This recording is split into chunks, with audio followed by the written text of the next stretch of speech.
আমাৰ নিচেই ওচৰৰে আমাৰ পূৰ্বজ্যোতি নিগমৰ নিৰঞ্জন বৰা আহি আজি আমাৰ স্কুলত উপস্থিত হৈছেহি। তেওঁ এটা বিশেষ কাৰ্যসূচী হাতত লৈ পূবদিবীয়া উচ্চ ইংৰাজী বিদ্যালয়ৰ শিক্ষক বন্ধু সম্বন্ধিতে ছাত্ৰ ছাত্ৰীসকলক অতি মুখেৰে জনাব বিচাৰিছো। যিটো কথা আমি কোনোবাই ক'লেও অনুভৱ কৰিবলৈ নিবিচাৰো, সেই কামটো আমাৰ নিশ্চয় ওচৰৰে এজন তোমালোকৰ দাদা, তোমালোকৰ অগ্ৰজ, তেওঁ হাতে কামে কৰি ফুৰিছে।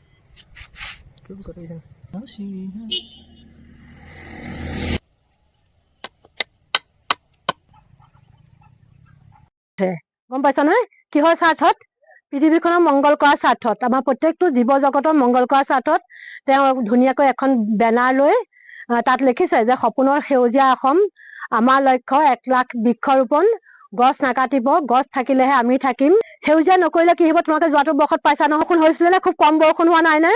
এই সেউজীয়াখিনি কাটি কাটি মানুহে আদায় কৰাৰ কাৰণেই আমাৰ সময়ত হ'বলগীয়া যিটো বৰষুণ, সময়ত হ'বলগীয়া যিবিলাক আমাৰ প্ৰকৃতিৰ লগত মিলা আমাৰ বাতাবৰণ, যোৱাটো বৰ্ষত আমাৰ বিঘ্নিত হৈছে, অতিমাত্ৰা গৰম হৈছে, পানী হোৱা নাই। পানী নোহোৱাৰ ফলত আমাৰ কৃষি মানুহৰ প্ৰায় বামফালৰ মানুহৰতো কৃষি নায়েই, যদিও মানুহে কষ্ট কৰি ৰুলে, কিন্তু জানবাৰ যিমান হয় সিমান মানে কৃষি আদি হোৱা নাই। ফলত আমি ক্ৰমান্বয়ে কি হৈছো, গছ গছনি কম হৈ যোৱাৰ কাৰণে ক্ৰমান্বয়ে আমি ক'ব নোৱাৰাকে, মই অনুমান কৰিব নোৱাৰাকে আমি দুখীয়া এটা অৰ্থনৈতিক অৱস্থালৈ গৈ আছো। তাৰমানে আমাৰ নিৰঞ্জন বৰাই মনে প্ৰাণে কামনা কৰিছে, অনুভৱ কৰিছে, কৰি তেওঁ এটা সপোন লৈছে যে তেওঁ প্ৰকৃত মানুহ হিচাপে পৃথিৱীত জীয়াই থাকিব বিচাৰিছে আৰু জগতৰ কল্যাণ কৰি সকলোৱে কল্যাণ কৰিবলৈ বিচাৰিছে। গতিকে তেওঁ আজি যি সপোন লৈ আমাৰ পূবদিবীয়া উচ্চ ইংৰাজী বিদ্যালয়ত উপস্থিত হৈছেহি, আমি বৰ ভাল পাইছো। তোমাক অনুকৰণ কৰি আমাৰ ছাত্ৰ ছাত্ৰীসকলো অনাগত দিনত কোনোবাই গছ পুলি ৰুৱক, কোনোবাই পশু পক্ষী সংৰক্ষণ কৰক, কোনোবাই জীৱ জন্তু সংৰক্ষণ কৰক, এনেকে বিভিন্ন তোমাকে অনুকৰণ কৰি যাতে আগবাঢ়ি যায় অৰিহণা যোগাব লাগে। আৰু এই ক্ষেত্ৰত আমি নিৰঞ্জন বৰাই যি পদক্ষেপ লৈছে, তোমাক নথৈ শলাগ লৈছো। তোমাৰ সপোন পূৰণ হওক। দুই এটা আমি প্ৰশ্ন সুধিম, উত্তৰ দিব পাৰিলে তোমালোকক এটা এটা গছ পুলি লগতে এটা কলম পুৰস্কাৰ দিয়া হ'ব। প্ৰশ্নটো হৈছে লাচিত বৰফুকনৰ জন্ম কিমান চনত আৰু কিমান তাৰিখে হৈছিল? তোমালোকৰ স্কুলতে লিখা আছিলে, মই তাৰ পৰা আজি সংগ্ৰহ কৰি লৈছো।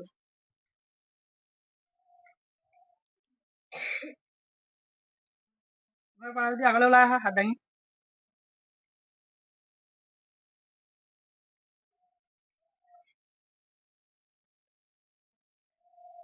পাৰিবানে?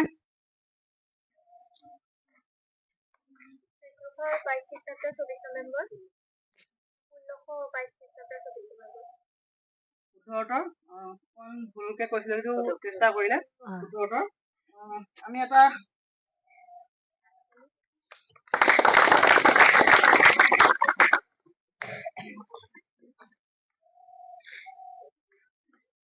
এটি কলম আৰু জামু পুলিয়ে পুৰস্কৃত কৰা হৈছে। আশা কৰো তুমি এই গছ পুলিটো ঘৰত ৰুবা বুলি। ভাৰতৰ প্ৰথম বাতৰি কাকতখনৰ নাম কি?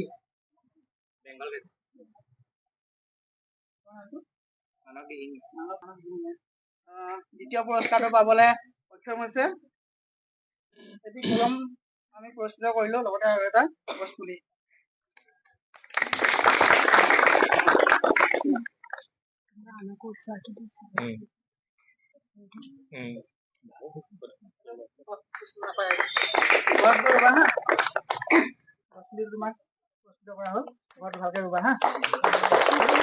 পাঁচবিধ টেঙা ফল, বিশেষকে এইটো প্ৰশ্ন উত্তৰ ছোৱালী বিলাকে বেছি ভালকৈ দিব পাৰিব, কাৰণ সিহঁতে টেঙাৰ লগত বেছি জড়িত। ধুনীয়া।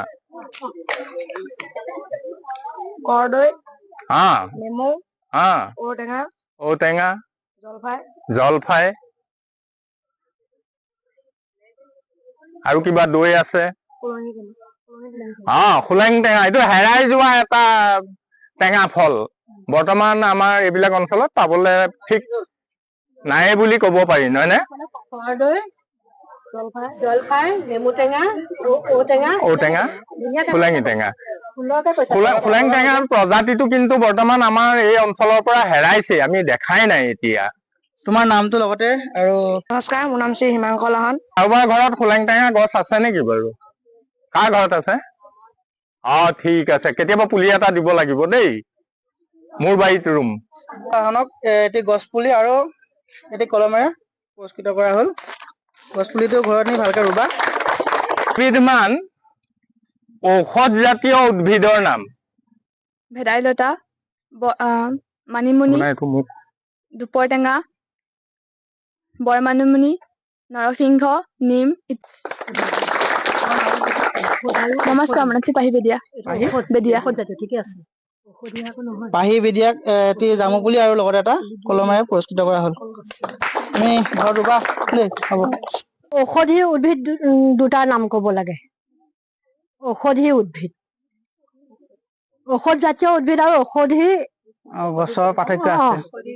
ঔষধি গছ বা দুটা নকৈ এটা ক'লেও হ'ব। ঔষধি গছ, কলগছ, হয়, শুদ্ধ উত্তৰ। নমস্কাৰ, মোৰ নাম শ্ৰী তৃণা বৰা, মই নৱম শ্ৰেণীৰ ছাত্ৰী। ঘৰত গছ পুলিটো ভালকে ৰুবা হা। হ'ব। ঘৰত আজি গছ পুলি ৰুম বুলি কোনে কোনে ভাবিছা? অকণ আগবাঢ়ি ওলাই আহা।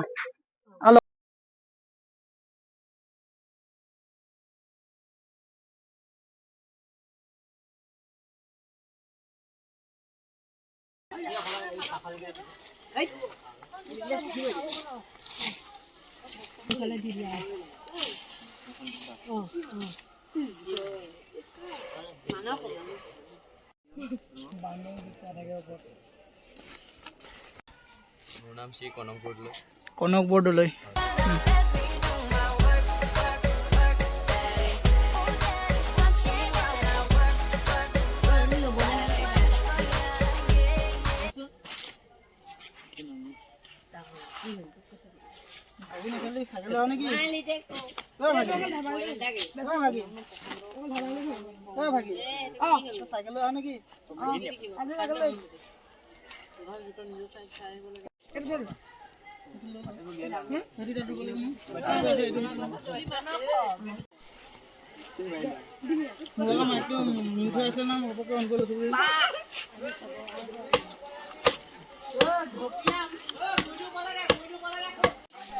ওলাই হৈ থাকিলে।